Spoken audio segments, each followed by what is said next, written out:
সাবেক সেনাপ্রধান জেনারেল ইকবাল করিম ভূঁইয়া, তাকে নিয়ে এই ভিডিওটা, যেটা একটু পরেই আপনারা দেখবেন, রেকর্ড করেছিলাম কয়েকদিন আগে, কিন্তু আপলোড করার ঠিক আগেই ৩২ নম্বরে ঘটনা ঘটতে শুরু করলো এবং সারা দেশে আওয়ামী লীগের বিভিন্ন নেতাকর্মীর বাড়িতে হামলা ভাঙচুর শুরু হলো।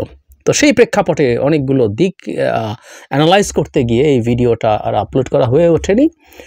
আমি ওই ভিডিওটা কিছুটা ইঙ্গিত দিয়েছিলাম তার ফেসবুক স্ট্যাটাস এবং একটা টেলিভিশন চ্যানেলে তাদের দল তৈরির খবর নিয়ে, যে কোনো একটা পরিকল্পনার অংশ হতে পারে তার এভাবে সরব হয়ে ওঠা।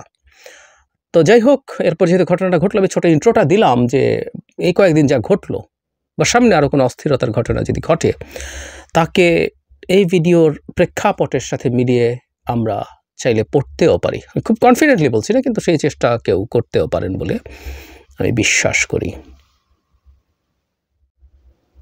জনাব ইকবাল করিম ভূঁইয়া, সংক্ষেপে তাকে আইকেবি বলে অনেকেই বলেন, 17 কিস্তিতে ফেসবুকে স্ট্যাটাস দিয়েছেন, অনেক কিছু, অনেক কথাবার্তা লিখেছেন এবং একটা ন্যারেটিভ আবার সামনে আনার চেষ্টা হচ্ছে।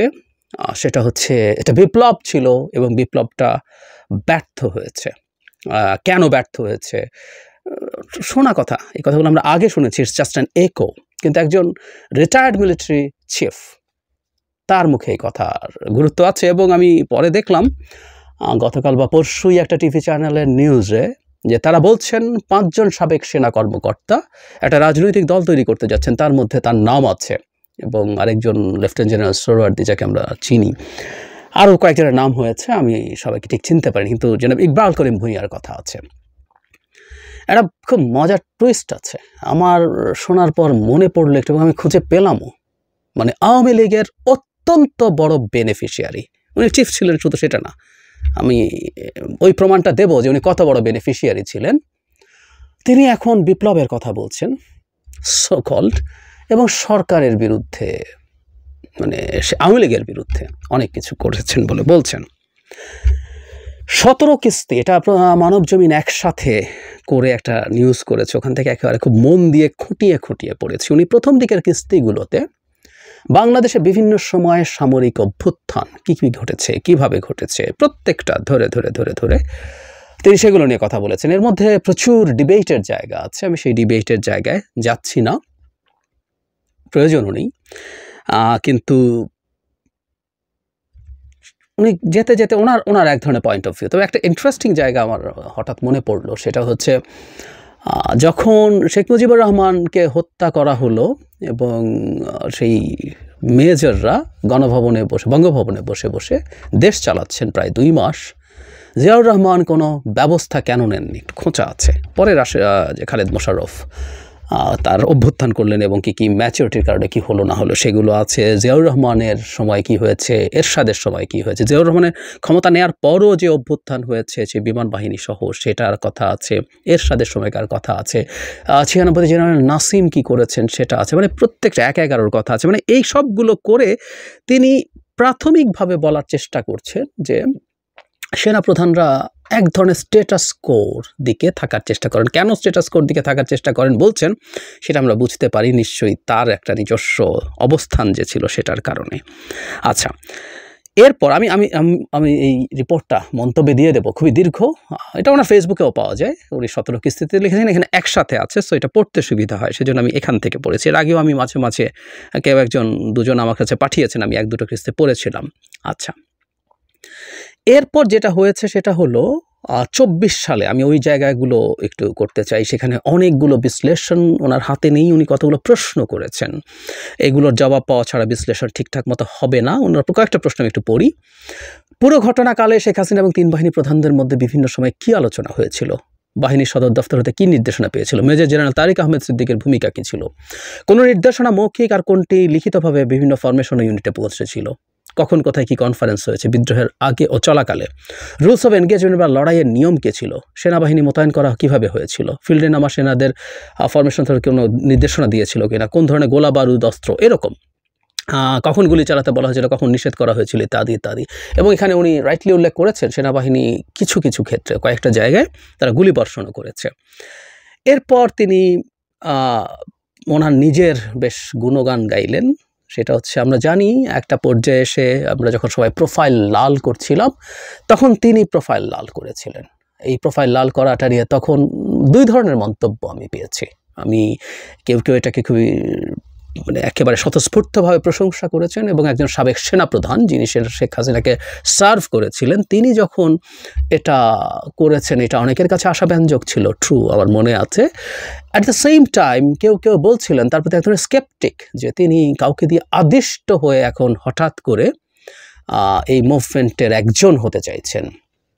তিনি শুধু সেটা না, এরপর এই যে অবসরপ্রাপ্ত যে সামরিক অফিসাররা একটা সভা করলেন, সেখান থেকে তারা তাদের কঠোর বক্তব্য দিলেন, সেগুলো আনেন, এবং এগুলোর কারণে তিনি কিভাবে সরকারের কাছ থেকে চাপের শিকার হয়েছেন সেটা বলেছেন।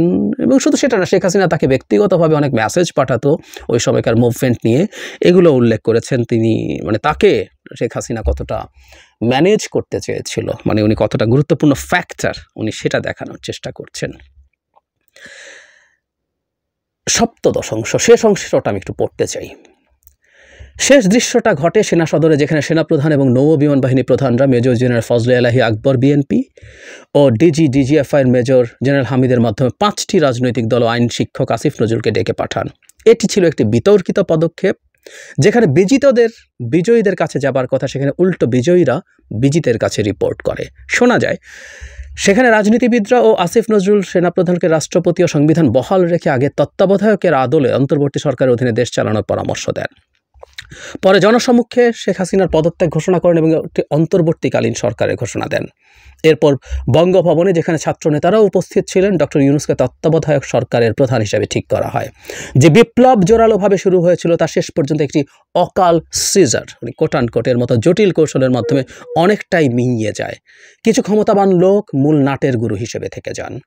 যদি আদর্শভাবে ফরাসি ও রুশ বিপ্লবের ন্যায় বিপ্লব সম্পূর্ণ সাফল্য পেতে চাইতো, তাহলে হয়তো গণভবন ও বঙ্গভবন একযোগে দখল হতো, বিদ্যমান সংবিধান ছিঁড়ে ফেলা হতো, আর আগের শাসনের সহায়তায় যেসব ঊর্ধ্বতন সামরিক কর্মকর্তা নিষ্ঠুরতা চালিয়েছিল, তাদের সবাই হয়তো দেশ ছাড়া হতেন বা বিচারের সম্মুখীন হতেন। গড়ে উঠত একটি বিপ্লবী পরিষদ, যারা নতুন শাসন ব্যবস্থা প্রণয়ন, মৌলিক সংস্কার এবং গণভোটের মাধ্যমে নতুন সংবিধান প্রতিষ্ঠার পথ তৈরি করত। তারপর নির্বাচনী গণতন্ত্রে ফেরা যেত। কিন্তু অনভিজ্ঞ বিপ্লবী নেতৃত্ব পুরনো পদ্ধতির সেনাবাহিনীর সঙ্গে সমঝোতা করে পূর্ববর্তী ব্যবস্থার মধ্যে ঢুকে পড়ে। নতুন কোনো ভবিষ্যৎ নির্মাণের সুযোগ তারা তাই হারিয়ে ফেলে। এই পরিস্থিতিতে ক্ষমতার শূন্যতা সৃষ্টি হয়, যার ফাঁক দিয়ে অন্য বৃহৎ রাজনৈতিক দলটি আওয়ামী লীগের ফেলে যাওয়া শূন্য জুতায় পা গলিয়ে দ্রুত আরেকটি স্বৈরতন্ত্র প্রতিষ্ঠার পথে দ্রুত ধাবমান হয়। আমি আবারও পড়ি এই অংশটুকু লাস্ট। এই পরিস্থিতিতে ক্ষমতার শূন্যতার সৃষ্টি হয়, যার ফাঁক দিয়ে অন্য বৃহৎ রাজনৈতিক দলটি আওয়ামী লীগের ফেলে যাওয়া শূন্য জুতায় পা গলিয়ে দ্রুত আরেকটি স্বৈরতন্ত্র প্রতিষ্ঠার পথে দ্রুত ধাবমান হয়। মানে এসব অন্য বৃহৎ না বলে টিএনপি লিখে দেওয়াই ভালো। মানে ওনার তো এজেন্ট আমরা বুঝতে পারছি। এর আগেই বলেছি যে জিয়াকেও অ্যাকিউজ করেছেন, যেমন কিছুদিন আগে একটা সাক্ষাৎকারে মেজর ডালিম মনে হয়েছিল যে জিয়ার ন্যারেটিভকে, মানে অন্য কিছু ছিল না, একেবারেই কোনো কন্টেন্ট যেগুলো ছিল না, যেগুলো উনি আগে বলেননি, কিন্তু ওখানেও জিয়ার বিরুদ্ধে বিষোদ্গার আছে। এবং এখানে শেষ পর্যন্ত এই ব্যবস্থা টিকিয়ে রাখার পেছনে বিএনপির হাত আছে, এবং বিএনপি সেই জায়গায় ঢুকতে চাইছে। শেষ বাক্য হচ্ছে এটা। এবং বিপ্লব হতে হবে, বিপ্লবী সরকার হতে হবে, সেনাবাহিনী বাদ দিতে হবে। দীর্ঘদিন থেকে আমরা এই কথাগুলো শুনেছি। আসলে প্রভাবশালী কিছু মানুষের হাতে না, মানে অনেক গুজব আছে, গুজব হিসাবেই বলছি। মানে এই ভদ্রলোক প্রধান উপদেষ্টার পদে, এই ভদ্রলোককে নিতে বা পেতে বেশ চেষ্টা হয়েছিল, সেটা পারা যায় নাই, এটা শোনা গেছে, এটা শোনা যায়। এখনও যখন রাষ্ট্রপতিকে সরানোর চেষ্টা হয়েছে এবং সেই জায়গায় সম্ভবত প্রধান উপদেষ্টাকে নিয়ে যাওয়ার চেষ্টা হতো, তারপর তাকে আবার প্রধান উপদেষ্টা করার চেষ্টা, জনাব ইকবাল করিম ভূঁইয়াকে। তার এর মধ্যে একটা খুব ইন্টারেস্টিং কথা বলে, তারপর তার আওয়ামী প্রেম এবং আওয়ামী লীগের তার প্রতি প্রেম, সেটাও বলবো। এটা আপনাদের অনেকের কাছেই হয়তো অবাক লাগবে, একটু অপেক্ষা করুন। উনি তার পুরো এন্টায়ার লেখাটার মধ্যে একটা কথা বলার চেষ্টা করেছেন, সেটা হলো সেনাপ্রধান যদি কোনো সরকারের সমর্থনে না থাকে, তাহলে সে সরকার টিকে থাকতে পারে না, এবং যতক্ষণ পর্যন্ত সে সাপোর্টে থাকে ততক্ষণ পর্যন্ত সরকারের পতন হয় না। উনি বলেছেন, যে কেউ লেখাটা পড়বেন, উনি একজন পণ্ডিতের রেফারেন্স হয়ে এখানে যোগ করেছেন। উনি 2012 থেকে 15 সাল পর্যন্ত ক্ষমতায় ছিলেন, মানে দায়িত্বে ছিলেন, সেনাপ্রধানের দায়িত্বে ছিলেন। ওই সময়ের মধ্যে শেখ হাসিনার বিরুদ্ধে তীব্র আন্দোলন একবার 13 সালে থেকে ইলেকশনের আগ পর্যন্ত হয়েছে, আর একবার 15 সালেও হয়েছে। আমি জানি না 15 সালে যখন শুরু হয় ওই সময় উনি ছিলেন কিনা, কিন্তু ওই মুভমেন্টটার সময় ছিল এবং দেশ একটা একদলীয় নির্বাচনের দিকে চলে যায়। যখন বিশেষ করে মনোনয়নপত্র উইথড্র করার শেষ সময় যখন আসে, নির্বাচনের প্রায় 3 সপ্তাহ আগে, দেখা গেল 153 জন নির্বাচিত হয়ে তথাকথিত একটা সংসদ দিয়ে সরকার গঠিত হয়ে গেছে। ওনার ভাষ্য মতে উনি আওয়ামী লীগের সমর্থনই ছিলেন। উনি বলছেন আওয়ামী লীগের সমর্থনে না থাকলে আওয়ামী লীগ টিকে থাকতে পারতো না। সো উনি আওয়ামী লীগকে সমর্থন দিয়েছেন সেরকম নির্বাচন করার জন্য। সো আওয়ামী লীগের যে পাপ, তার পাপের ভাগিদার কিন্তু তিনিও। চাকরি করলেই করতে হবে। জেনারেল ওয়াকার এবং তাদের ভাষ্য মতেই জেনারেল ওয়াকার সমর্থন থেকে সরে এসছে বলেই শেখ হাসিনার পতন হয়েছে। ইয়াস, এটা হয়েছে। সুতরাং ওয়াকারের বিরুদ্ধেও কিন্তু উনি যাদের বক্তব্য এখানে দিচ্ছেন তাদের দিক থেকে বিষোদ্গার আছে। অথচ ওয়াকার তার ভাষ্য মতেই শেখ হাসিনার পক্ষ বদল করার কারণেই শেখ হাসিনা পতন হয়েছে। আমরা তাই মনে করি। তাহলে তাকে সরানোর জন্য এত কথাবার্তা কেন? তাকে তো স্টিগমাটাইজ করার চেষ্টা কেন? ইন্টারেস্টিং। এবার আসছি সেই সারপ্রাইজিং ব্যাপারটায়। আমরা কি অনেকে জানি জনাব ইকবাল করিম ভূঁইয়া শেখ হাসিনার কাছ থেকে একটা বিদ্যুৎ কেন্দ্র পেয়েছেন? শেখ হাসিনা কাদেরকে বিদ্যুৎ কেন্দ্র দিয়েছে? শেখ হাসিনার সবচেয়ে কাছের, সবচেয়ে বেশি, সবচেয়ে অনুগত সার্ভ করা লোকদেরকে। এবং এই বিদ্যুৎ কেন্দ্র দেওয়ার মাধ্যমে আমি অনেকবার বলেছি অ্যাপারেন্টলি লিগালি ডাকাতি করার সুযোগ দেওয়া হয়েছে। আমি একটু দেখাই আপনাদেরকে। 2023 সালে ভয়েস অফ আমেরিকার একটা রিপোর্টে আছে এরকম, আমি একটু জায়গাটা পড়ি। সরকার 2021 সালের অক্টোবরে একটি পিপি অনুমোদন করে। এর অধীনে Edra Power Holdings, SDN, BHD Malaysia এবং Univision Power Limited Bangladesh 660 megawatt base load combined cycle plant স্থাপন করবে। এরপর কিভাবে চুক্তি হবে 21 সালে অক্টোবরে সরকার অনুমোদন করেছিল। আমি আরেকটা জায়গা থেকে পড়ছি এখানে, The consortium of Edra Power Holdings, SDN, BHT and Univision Power Limited proposed to implement the plant in 2019. এটা 19 প্রপোজ করেছিল, 21 এটা পাস হয়েছে এবং ওটারও চুক্তি বাড়াচ্ছে আসলে। সে ওই ভয়েস অফ আমেরিকার রিপোর্টটা সেটা। এর পরের অংশটা, Univision Power Limited is owned by former Army Chief General Iqbal Karim Bhuiya, sources said. Yes, Univision Power, Iqbal Karim Bhuiyan. So Iqbal Karim Bhuiyan মালয়েশিয়ার কোম্পানিটাকে উনি অনুমোদন পাওয়ার পর যুক্ত করেছেন, সবাই যা করে। তো শেখ হাসিনার অতি প্রিয় পাত্রদের মধ্যে তিনি একজন। অতি প্রিয় পাত্র অনেকেই বিদ্যুৎ কেন্দ্র পায় নাই, জেনারেল আজিজ পেয়েছে, বিরাট প্রিয় পাত্র ছিলেন, দুর্দান্ত সার্ভ করেছেন। শফিউদ্দিন, মিস্টার বেলাল, সবাই সার্ভ করেছেন, পান নাই, ইকবাল করিম ভূঁইয়া পেয়েছেন। উনি তাহলে কি এত সার্ভ করলেন? কেন তার প্রতি এত খুশি?